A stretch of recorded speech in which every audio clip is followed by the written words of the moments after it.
तो कल हमने क्या क्या बता दिया था आप लोगों को रिलेशन एंड फंक्शन में? कार्टेशियन प्रोडक्ट बता दिया था, रिलेशन बता दिया था, फंक्शन बता दिया था, इमेज बता दी थी, प्री इमेज बता दी थी, डोमेन बता दिया था और को डोमेन बता दिया था। तो अब यहाँ से आगे हम चलेंगे 12th क्लास के कॉन्सेप्ट। ठीक है, क्लास 12 के कॉन्सेप्ट को कराने से पहले मैं हर एक कॉन्सेप्ट को बताता जाऊंगा, लेकिन एग्जाम्पल्स के साथ। ठीक है, तो उस एग्जाम्पल के लिए मैं सपोज करता हूं कि मेरे पास एक सेट है A इक्वल्स टू 1 2 3 4। रिलेशन आपको बता दिए। रिलेशंस में टाइप्स ऑफ रिलेशन बताने हैं जो मोस्ट इंपॉर्टेंट टाइप के रिलेशन है। सबसे पहला जो रिलेशन है वो है नल और वॉइड और एम्प्टी रिलेशन। उसे बताने से पहले मैं ये जो A है, A का मैं डाल देता हूं A क्रॉस A का A में ही क्रॉस प्रोडक्ट कर देता हूं। तो A का A के ही एलिमेंट्स के साथ क्रॉस प्रोडक्ट होगा।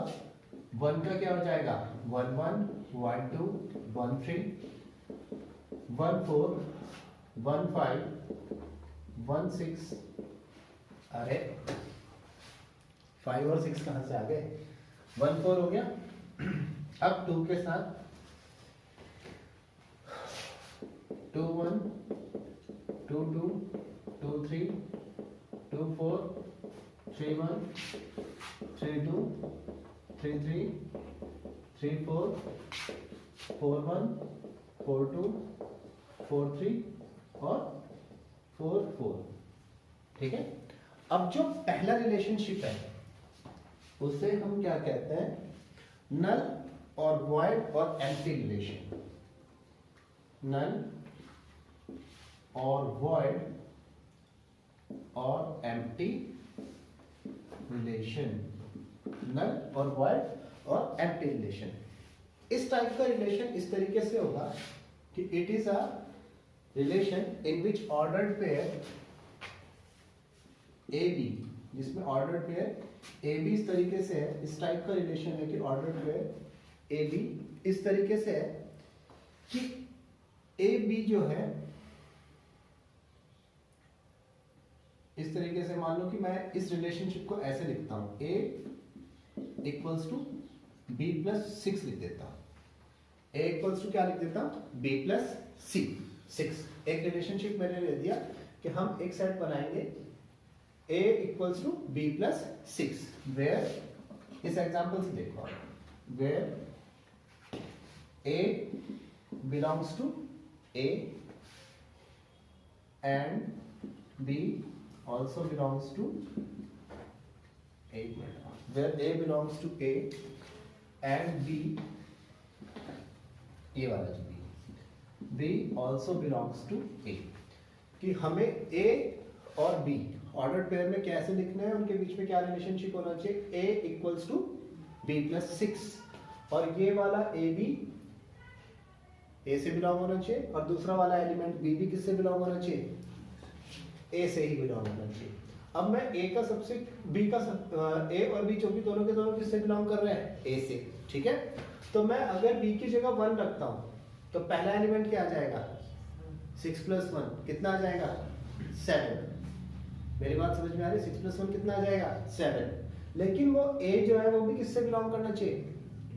A से बिलोंग करना चाहिए, और 7 A में है नहीं है। या आप वैसे भी देख सकते हो 1 और 7 इसके सबसेट है।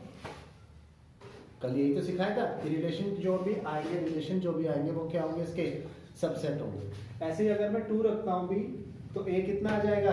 8। इसका मतलब वो इससे बिलोंग कर रहा है? नहीं कर रहा है। या फिर B जो A से बिलोंग, A जो है वो A से बिलोंग करना चाहिए, वो बिलोंग कर रहा है?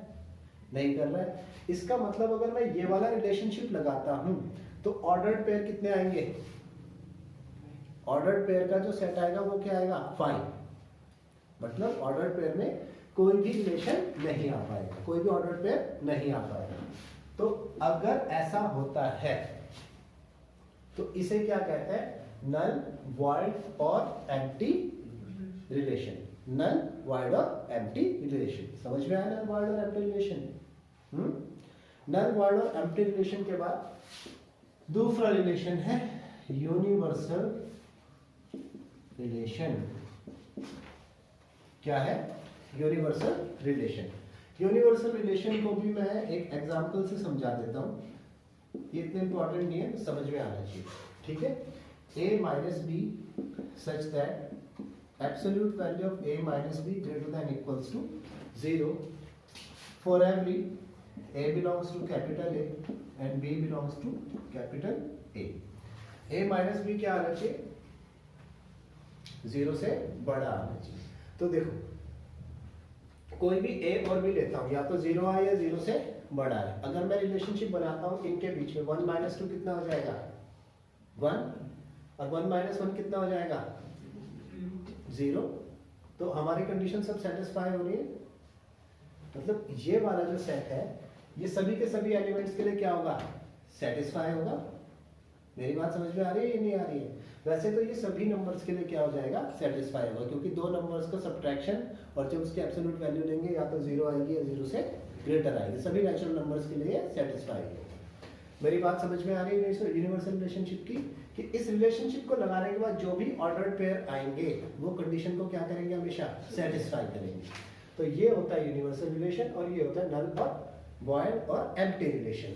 तो यूनिवर्सल रिलेशन के डेफिनेशन भी लिख रखी है मैंने, इसमें है each element of A, each element of A is related to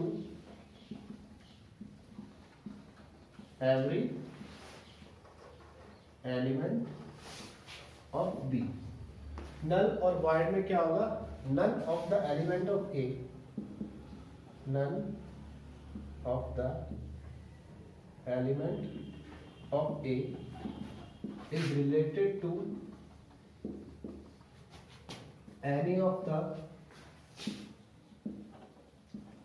element of B. अगर ए और बी दो अलग अलग सेट हो, यहाँ पर तो मैंने एक ही सेट में रिलेशनशिप दिखा दी, अगर दो अलग अलग सेट होंगे तो उसके लिए ये डेफिनेशन होगी। देखो जैसे यहाँ पर अगर हम करें 1 माइनस 1 क्या हो जाएगा 0, ठीक है। तो या तो ये 0 होना चाहिए, 0 से बड़ा होना चाहिए, तो ये इससे रिलेटेड हो गया। 1 माइनस 2 कितना हो जाएगा, 2 माइनस 1 कितना हो जाएगा 1, 3 माइनस 1 कितना हो जाएगा 2, 4 माइनस 1 कितना हो जाएगा 3, है ना। और ऐसे ही अगर हम आगे वालों के लिए चले तो 2 माइनस 1 कितना हो जाएगा 1, 2 माइनस 2 कितना हो जाएगा 0, 3 माइनस 2 कितना हो जाएगा 1, 4 माइनस 1 कितना हो जाएगा 4 माइनस 1 कितना हो जाएगा 3। एक तो मैंने जब a क्रॉस a लिखा था इसमें एक चीज लिखना भूल गया मैं, इसमें 5 है, जो 0 है वो किसे रिप्रेजेंट कर रहा है 5 को, ठीक है। तो सारे के सारे एलिमेंट्स जब यूनिवर्सल रिलेशनशिप होगा तो उसके सारे के सारे जो रिलेशनशिप के सबसेट है वो क्या बन जाएंगे, a क्रॉस a बन जाएंगे। और जब वो नल या वॉइड सेट होगा तो उसमें जो सारे के सारे सेट होंगे वो क्या होंगे 5 हो जाएंगे। ये दोनों के दोनों रिलेशनशिप को मिला के हम कहते हैं ट्रिवियल रिलेशनशिप। क्या कहते हैं इसको, ट्रिवियल रिलेशनशिप कहते हैं। तो इसे कॉपी करो फिर आगे बताएंगे। इसके बाद नल और वॉइड के बाद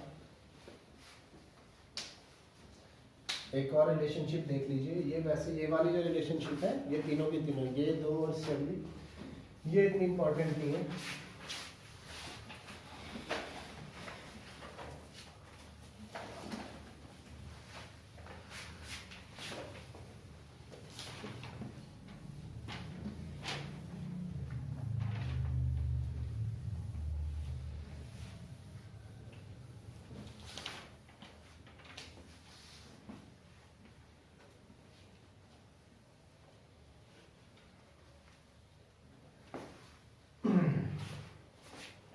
नल और वॉइड के बाद में है एक और रिलेशनशिप, इसे हम कहते हैं आइडेंटिटी रिलेशनशिप।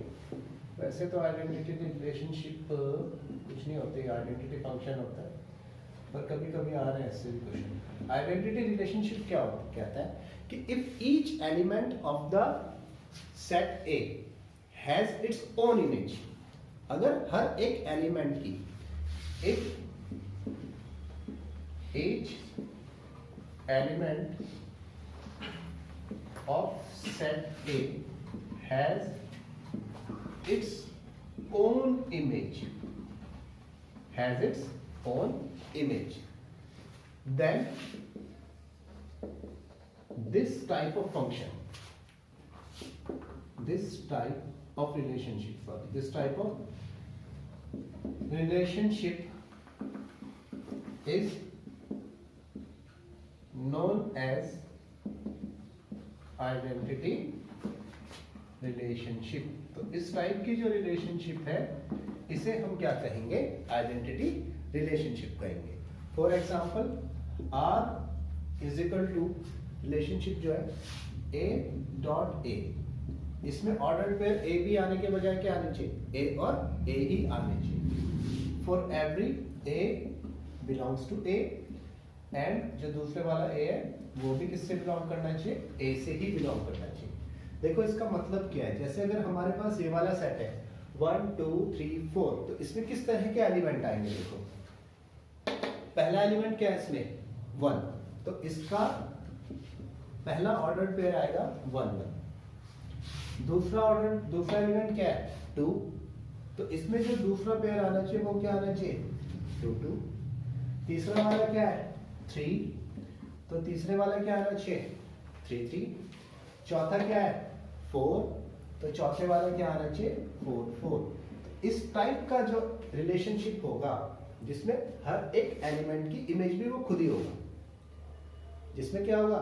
हर एक एलिमेंट की इमेज भी वो खुद ही होगा। इस टाइप का जो रिलेशनशिप होता है उसको हम क्या कहते हैं? आइडेंटिटी रिलेशनशिप कहते हैं। ठीक है, अब यहां तक तो जो था ये भी थोड़ा इजी था। इससे आगे के जो 3 रिलेशनशिप है उन पर क्वेश्चन बेस्ड है।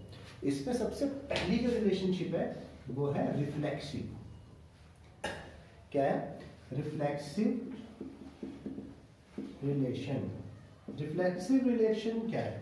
रिफ्लेक्सिव रिलेशन ये है R is equal to A A, R is equal to A A for every A belongs to capital A। अब तुम कहोगे कि सर ये तो आइडेंटिटी में भी है ना? ये तो क्या है? आइडेंटिटी में भी है। तो आइडेंटिटी में और इसमें क्या डिफरेंस है? इसमें ये जो डिफरेंस है ये है इस वर्ड का फॉर एवरी। यहाँ पर मुझे फॉर एवरी नहीं लगाना चाहिए था, यहाँ पर लगाना चाहिए सच दैट। इसमें क्या डिफरेंस है? एक तो है फॉर एवरी का। फॉर एवरी का मतलब इसमें ऐसा हो सकता है आइडेंटिटी रिलेशनशिप में कि 1 1 आ जाए, 2 2 आ जाए, 3 3 आ जाए, 4 4 ना आए, तो भी हम इस रिलेशनशिप को क्या कहेंगे कि ये आइडेंटिटी रिलेशनशिप है। रिफ्लेक्सिव में क्या होगा? सबसे पहली बात तो ये कि जैसे अगर हमारे पास यही सेट है मान लो, तो सभी सेट्स की क्या आनी चाहिए? इमेज सेम आनी चाहिए। 1 1 2 2 3 3 4 4, सभी इमेजेस सेट्स की इमेजेस क्या आनी चाहिए? सेम आनी चाहिए। मतलब 1 की भी इमेज होनी चाहिए, 2 की भी इमेज होनी चाहिए, 3 की भी इमेज होनी चाहिए, 4 की भी इमेज होनी चाहिए। आगे अगर कहीं 5 होता तो उसकी भी इमेज होती, 5 की भी इमेज क्या बन जाती? 5 बन जाती। एक सबसे पहली बात तो ये हमारा क्या बन गया? Reflexive relation. इसके अलावा अगर कहीं पर ये आ जाए 1 1 2 2 3 3 4 4 2 3, तो क्या ये भी रिफ्लेक्सिव रिलेशन है? ये भी रिफ्लेक्सिव रिलेशन ही है। देखो हमारे जितने एलिमेंट थे उनकी इमेज तो सेम आ गई, 4 ही तो एलिमेंट थे, 1 2 3 4, चारों की आ गई। अगर कुछ एक्स्ट्रा आ जाता है तो एक्स्ट्रा भी मान लिया जाएगा, भाई एक्स्ट्रा भी स्वीकार है इस देश में। लेकिन जो हमारी कंडीशन है वो कंडीशन क्या हो गई है? इसमें सेटिस्फाई हो गई। तो रिफ्लेक्सिव रिलेशनशिप में और इसमें क्या डिफरेंस है? मेन एक तो इसमें हर एक एलिमेंट की इमेज होनी चाहिए, दूसरा अगर इसमें एक्स्ट्रा भी आ जाता है तो भी चलेगा, इसमें अगर एक्स्ट्रा घुस गया तो फिर वो आइडेंटिटी रिलेशनशिप नहीं बनेगी। तो रिफ्लेक्सिव हो गया। रिफ्लेक्सिव के बाद दूसरा देखो सिमेट्रिक। सिमेट्रिक का मतलब क्या होता है? Symmetric relationship. सिमेट्रिक रिलेशनशिप का मतलब, सिमेट्रिक का मतलब क्या होता है? उल्टा पुल्टा, है ना?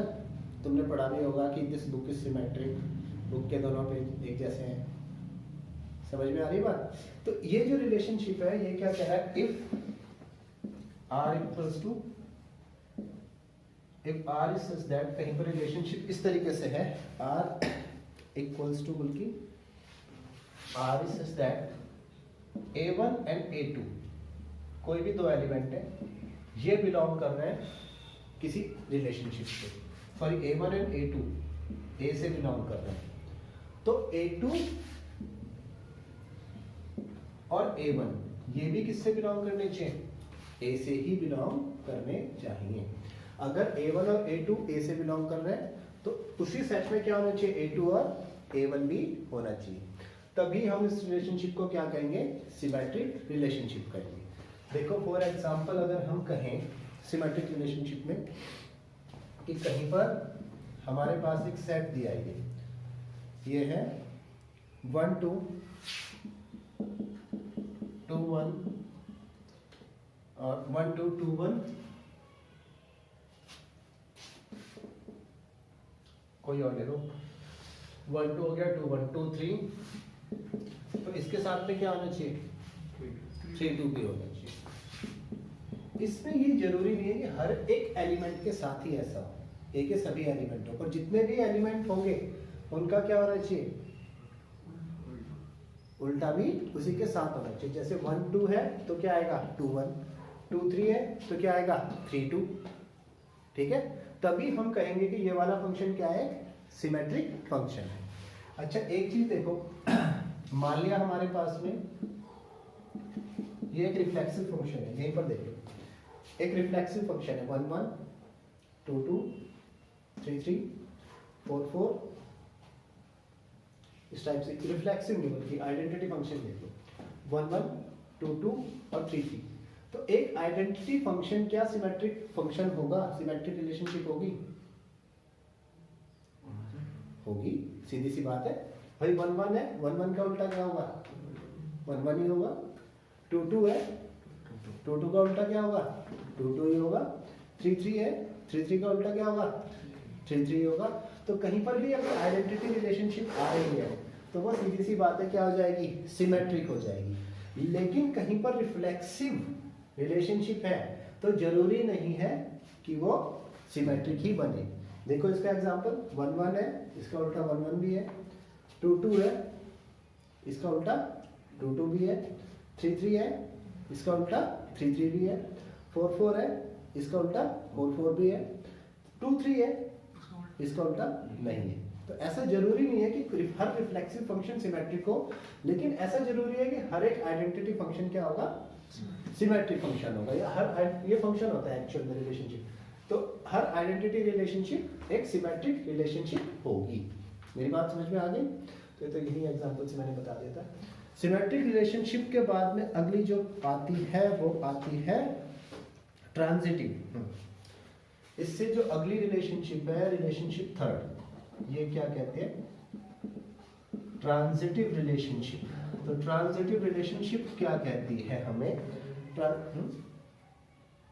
क्या वो रिकॉर्डिंग नहीं हो रही है, हो रही है। तो ट्रांजिटिव रिलेशनशिप क्या कहती है कि if A and B is belong to any relationship and B and C are also belongs to that relationship, then A and C should also belongs to the relationship। मतलब अगर एक relationship में A और B है और B और C है तो A और C भी क्या होना चाहिए, उसी रिलेशनशिप में होना चाहिए। अब मान लिया कि ये है कमल, ठीक है, ये है, इसकी बहन का नाम क्या है, कशिश, और ये है ताशु, ठीक है, ये है इनकी मम्मी। तो कमल और कशिश इन दोनों का अपनी मम्मी के साथ में क्या रिलेशनशिप है, मॉम का। ऐसे ही कशिश और ताशु का भी अपनी मम्मी के साथ में क्या रिलेशनशिप है, मॉम का। तो इन दोनों का भी अपने मम्मी के साथ में क्या रिलेशनशिप है। मेरी बात समझ में आई कि अगर A और B का कोई रिलेशनशिप है, B और C का भी कोई रिलेशनशिप है, तो ए और सी का भी क्या होना चाहिए रिलेशनशिप, बल्कि ये तो ज़्यादा कंफ्यूजिंग हो गया। अगर हम कहें कि ये दोनों के दोनों क्या है भाई बहन, और ये दोनों के दोनों क्या है बहन बहन, तो ये नहीं बनेगा, ठीक है। तो इसे और सिंपल कर देते हैं, ये दोनों क्या है सैनी, ये दोनों क्या है सैनी, तो ये दोनों भी क्या होंगे सैनी होंगे, ठीक है। तो ये थोड़ा सा आसान पड़ गया।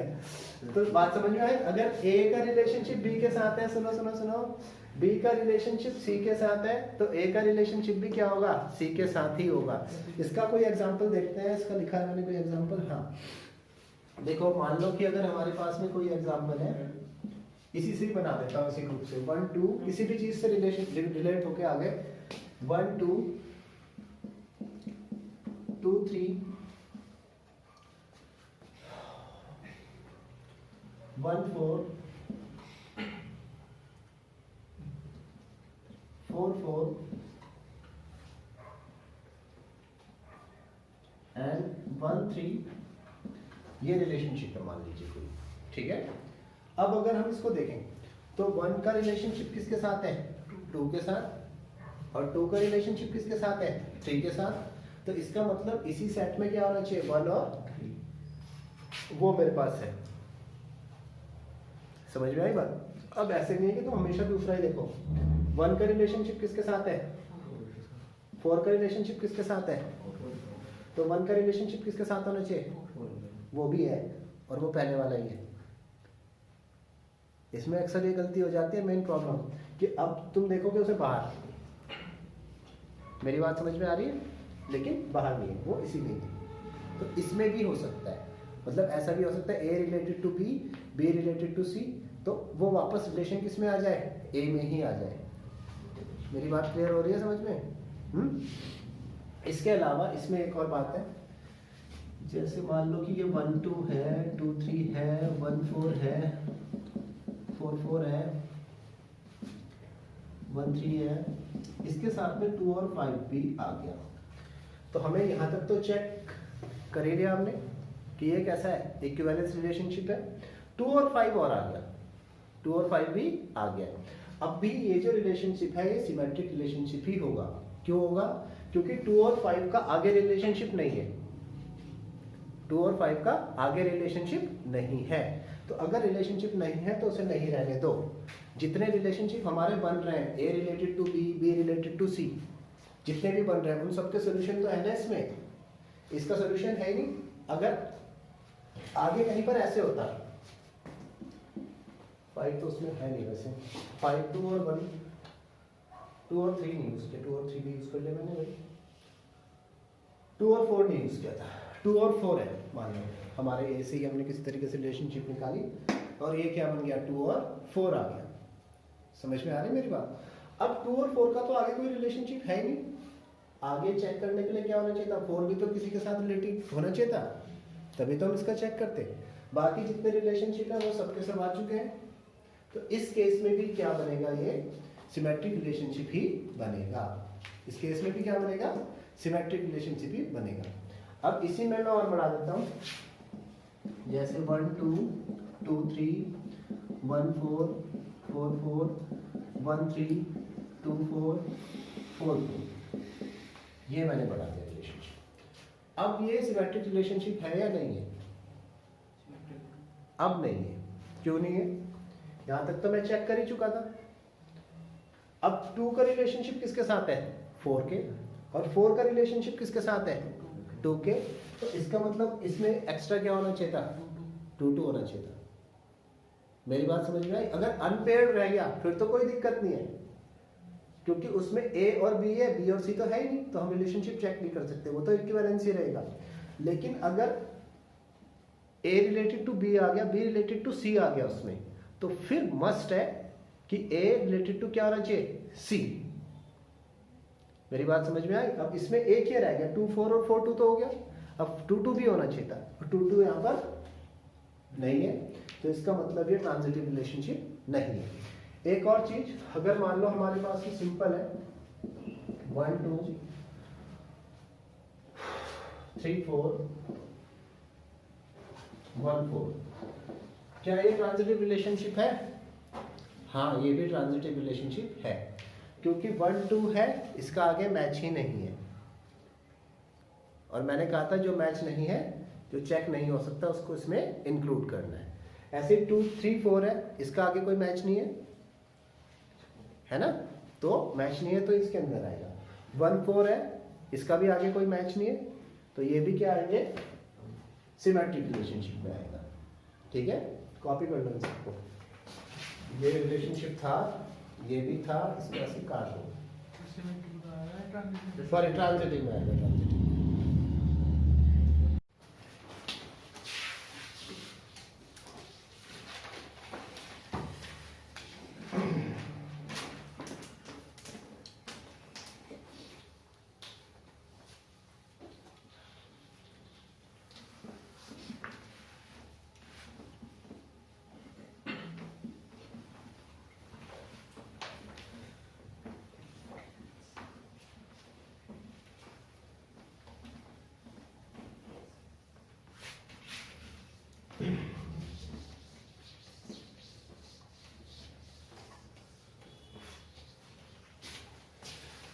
हाँ जी बच्चों, तो तीनों टाइप के रिलेशनशिप तो आपको मैंने बता दिए है ना।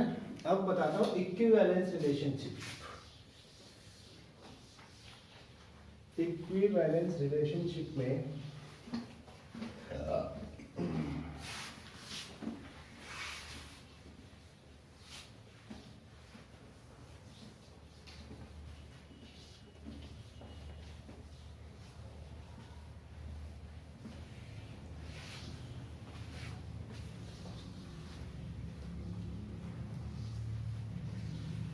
देखो बच्चों, इक्विवेलेंस रिलेशनशिप क्या होता है,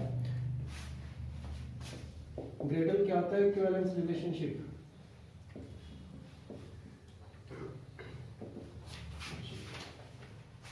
अरे याद नहीं क्या, तुम्हारे स्कूल में तो पढ़ाया होगा।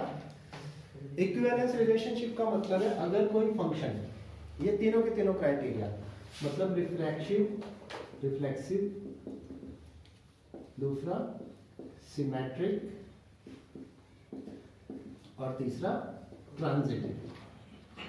कोई फंक्शन ये तीनों के तीनों क्राइटेरिया पूरे करता है, रिफ्लेक्सिव भी हो जाता है, सिमेट्रिक भी हो जाता है, ट्रांजिटिव भी हो जाता है। तो हम क्या कहेंगे कि ये वाला जो रिलेशनशिप है, ये किस टाइप का रिलेशनशिप है, इक्विवेलेंस रिलेशनशिप है। ठीक है, इसके अलावा भाई एक चीज और है, एक चीज मैं भूल गया, inverse of a relation. Inverse of a relation क्या है, इनवर्स ऑफ अ रिलेशन। अगर मान लो कि कोई रिलेशन है जिसका ऑर्डर पे मेरे पास ये आया 2 1 3 2, चलो छोड़ो, 1 4 4 2।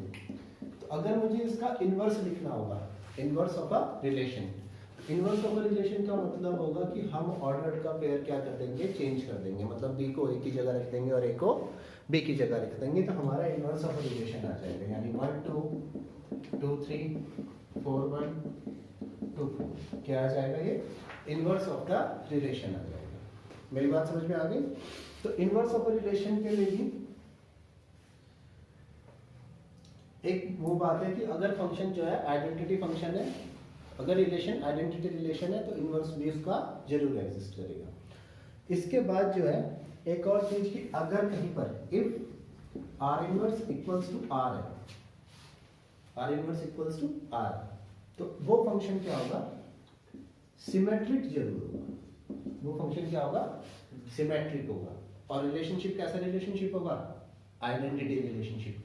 क्योंकि I inverse equals to R कब होगा, जब दोनों के दोनों वैल्यू सेम होंगे। भाई R inverse equals to R कब होगा, जब दोनों वैल्यूज क्या होंगी, सेम। अगर दोनों वैल्यूज सेम होंगी तो रिलेशनशिप किस टाइप का रिलेशनशिप होगा, आइडेंटिटी रिलेशनशिप। और आइडेंटिटी रिलेशनशिप के साथ साथ में वो सिमेट्रिक भी हो जाएगा, क्योंकि A2 और A1 क्या होंगे, उसमें सेम होंगे। ठीक है, तो इसके बाद इक्विवेलेंस रिलेशनशिप तक मैंने आपको बता दिया है।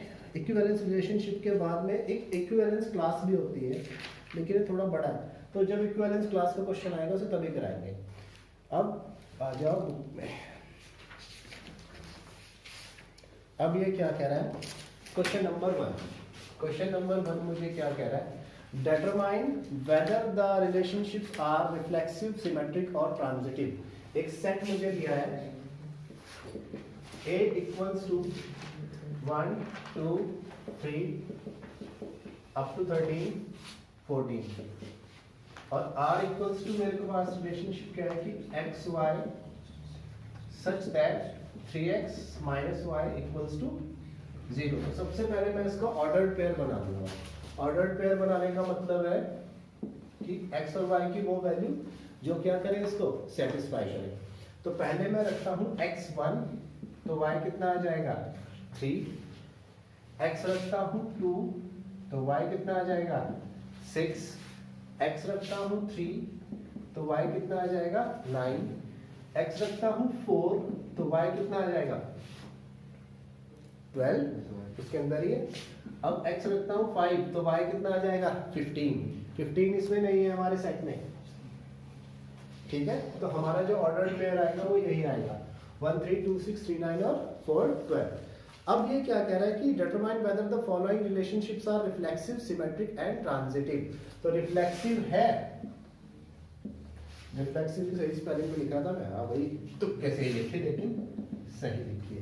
रिफ्लेक्सिव है भाई नहीं है, कहाँ पर है, since no A belongs to R, कोई भी ऐसा फंक्शन नहीं है ए बिलोंग्स टू आर है ही नहीं, तो इसका मतलब रिलेशन इज नॉट रिफ्लेक्सिव। दूसरा मार्कर भी नहीं है। रिफ्लेक्सिव के बाद क्या आएगा सिमेट्रिक। सिमेट्रिक में क्या होता था, अगर a1 a2 बिलोंग कर रहे हैं तो a2 a1 भी बिलोंग कर लीजिए। तो 1 3 है, यहाँ पे 3 1 है नहीं है, 2 6 है 6 2 है नहीं है, 3 9 है 9 3 है नहीं है, 4 12 है 12 4 है नहीं है। तो इसका मतलब since no a1 a2 belongs to R, for every a2 a1 belongs to R, then function is not symmetric। इसके बाद रिफ्लेक्सिव हो गया, सिमेट्रिक हो गया, और फिर क्या होगा ट्रांजिटिव। ट्रांजिटिव का मतलब क्या हो गया, अगर a और b सेम रिलेशनशिप में है तो a और b एक रिलेशनशिप में है, b और c भी रिलेशनशिप में है, तो a और c भी क्या होने चाहिए कनेक्टेड होने चाहिए। तो 1 और 3 है पहला, फिर 3 और 9 है, एक ही है इसमें ऐसा रिलेशनशिप। बाकी को तो हम चेक ही नहीं कर सकते क्योंकि 2 और 6 है तो 6 और 12 वाला है, 4 और 12 वाला है तो 12 और 6 वाला नहीं है। लेकिन ये 1 और 3 है, 3 और 9 है तो फिर 1 और 9 भी होना चाहिए था, लेकिन यहाँ पर ऐसा नहीं है। सिंस यहाँ पे ऐसे लिख दो 1 3 belongs to R, 3 9 belongs to R, but 1 9 does not belongs to R, so function is not transitive. तो ये कुछ भी नहीं है, ना रिफ्लेक्सिव है, ना सिमेट्रिक है, ना ट्रांजिटिव है। इसके बाद में चलो कॉपी कर लो इसको, अभी इंक भी खत्म हो है।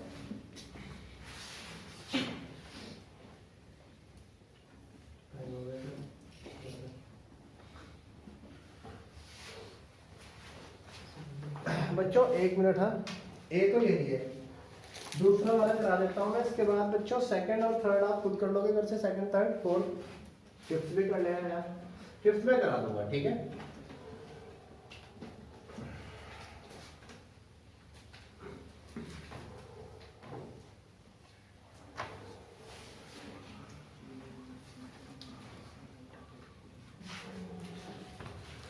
नेक्स्ट क्वेश्चन है क्वेश्चन नंबर 2। क्वेश्चन नंबर 2 क्या कह रहा है, relation R in the set of natural number is defined as, अच्छा इसका जो सेट है वो है सेट ऑफ नेचुरल नंबर्स। हाँ भाई नवनीत, नेचुरल नंबर्स कहाँ से स्टार्ट होते हैं बेटा, 1 से स्टार्ट होते हैं, ये याद रखना, नेचुरल नंबर 1 से स्टार्ट होता है। और हमें ये बताना है r equals to X Y such that y equals to x plus 5 and x is less than 4, मेरे ख्याल से तो ये भी कुछ नहीं होगा। तो जब हम 1 से स्टार्ट करेंगे तो 1 के साथ में क्या आ जाएगा 6, 2 के साथ में क्या आ जाएगा नहीं 7, 3 के साथ में आ जाएगा 8, और बस इतना ही रखना है क्योंकि x इज लेस देन 4 है। ठीक है, अब बताओ कि ये क्या क्या है। सबसे पहले रिफ्लेक्सिव, रिफ्लेक्सिव है नहीं है, रिफ्लेक्सिव है ना।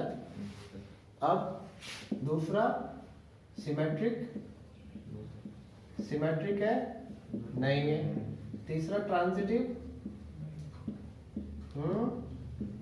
ट्रांजिटिव ये है। देखो 1 6 है, आगे 6 1 तो नहीं है, तो हमारे पास इसे चेक करने की कोई बाउंडेशन नहीं है।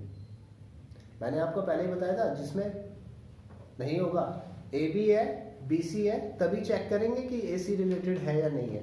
1 6 है तो चेक करने के लिए आगे क्या होना चाहिए था 6 1 होना चाहिए था, 6 1 नहीं है, कोई बाउंडेशन नहीं है, इसको हम कर सकते हैं। 2 7 है, आगे 7 वाला कोई नहीं है, ऐसे 3 8 है, आगे 8 वाला कोई नहीं है, तो इसका मतलब ये ट्रांजिटिव है। समझ में आ गई बात। अब सेकंड, थर्ड और फोर्थ ये खुद कर लेना, फिफ्थ से मैं कल स्टार्ट करूंगा। कल छुट्टी मत करना, कोशिश करेंगे कि इसे क्वेश्चन नंबर 10 तक कर सके। ठीक है।